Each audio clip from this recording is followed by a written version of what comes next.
Bonjour à tous et bienvenue pour ce nouveau numéro du Synchro à Sciences Po enregistré à la bibliothèque René Raymond. Nouvel épisode donc avec Fadela Amara. Fadela Amara, bonjour, merci d'avoir accepté notre invitation. Bonjour. Alors vous étiez secrétaire d'État chargé de la politique de la ville de 2007 à 2010. Vous avez quitté le gouvernement Sarkozy et vous êtes aujourd'hui inspectrice. J'ai pas quitté, on m'a viré. D'accord, au moins les choses sont claires. Franc-parler, on vous retrouve. Vous êtes aujourd'hui inspectrice générale à l'IGAS. Oui. Vous avez entamé vos nouvelles fonctions récemment. Alors, et je ne m'exprime pas en tant qu'inspectrice générale à l'IGAS. Vous vous exprimez en tant que femme libre. Totalement. Voilà. Les premières 5 minutes de ce synchro sont consacrées, ça s'appelle Entre nous, donc on est entre nous. On va parler de 3 objets que vous avez ramenés. Vous avez ramené donc 3 livres. Donc, le premier livre, c'est un livre de Marguerite Yourcenar, Mémoire d'Adrien. Est-ce que vous pouvez nous parler un peu de ce livre? Pourquoi vous avez choisi ce livre?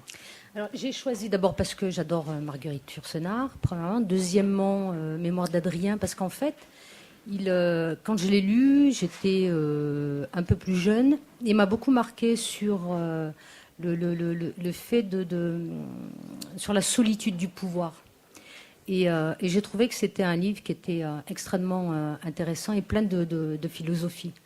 C'est un peu mon livre de chevet. D'ailleurs, je l'ai beaucoup relu aussi quand j'étais au gouvernement.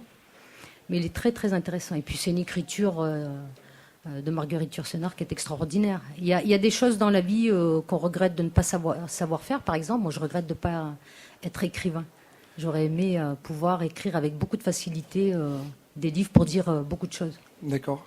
Donc Marguerite Yourcenar, deuxième livre que vous avez ramené, Simone de Beauvoir, Le deuxième sexe. Ça, bien sûr, évidemment. Tout le monde sait que je suis féministe, donc c'est le livre incontournable qui fait prendre conscience de la condition des femmes. Donc c'est un livre que j'ai lu aussi quand j'étais un peu plus jeune et qui m'a beaucoup marqué. D'autant plus qu'il est un peu, je dirais, le livre qui m'a fait prendre conscience qu'en tant que femme, il y avait encore beaucoup de bastilles à prendre. D'accord. Donc 2 femmes déjà. Hein, deux femmes. J'ai pas fait exprès. Hein. Troisième livre, Victor Hugo. Bon là, on change. Ouais. On change d'époque aussi. L'année terrible de Victor Hugo. C'est oui. de la poésie donc. Oui, tout à fait. C'est un livre que je suis en train de relire actuellement, avec des poèmes très, très parlants. D'abord, Victor Hugo, c'est un grand homme, c'est un homme que j'admire, évidemment. J'ai adoré j'adore ses textes, notamment celui sur la peine de mort. Oui. C'est un grand tribun. Et puis, je suis en train de le relire parce que je trouve que c'est très actuel en fait. Il dénonce des conditions sociales extrêmement difficiles à l'époque et je trouve qu'aujourd'hui c'est très parlant. Très bien. Alors on peut voir aussi que le livre, il y a des pages cornées, certains passages qui sont soulignés. Ouais. Donc on voit que c'est une lecture qui est très active. Ouais. J'avais lu dans un portrait de Libération, un vieux portrait qui datait de 2003, déjà cette passion pour les livres. Et alors le journaliste disait que chez vous, il avait trouvé des caisses où traînaient quelques bouquins. Alors il y avait 6 caisses de bouquins qui vous attendaient encore à Clermont-Ferrand. Vous étiez en plein déménagement. Et il y avait donc, vous aviez cité au journaliste Yourcenar, Duras. Ouais. Également Tigre en papier d'Olivier Rollin. Oui, et Olivier Rollin qui est un ami aussi. Et de la poésie arabe aussi? Oui, je suis férue de poésie arabe et persane. Moi je suis de berbère d'origine, donc je suis de culture orale. Et donc la poésie a une place très très importante dans la culture berbère aussi et arabe.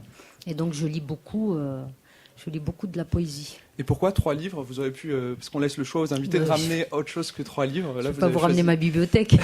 Non, mais c'était 3, mais vous auriez pu ramener d'autres objets. Oui, j'aurais pu. Oui, c'est une vraie passion. Oui. Moi, enfin, quand j'étais gamine, en réalité, bon, tout le monde sait que je suis d'un milieu extrêmement modeste. Dans ma famille, chez mes parents, il n'y avait pas de bibliothèque. D'ailleurs, ça manque beaucoup encore, y compris dans beaucoup de familles dans les quartiers. C'est pas une culture, c'est pas une tradition. Il n'y a pas de bibliothèque.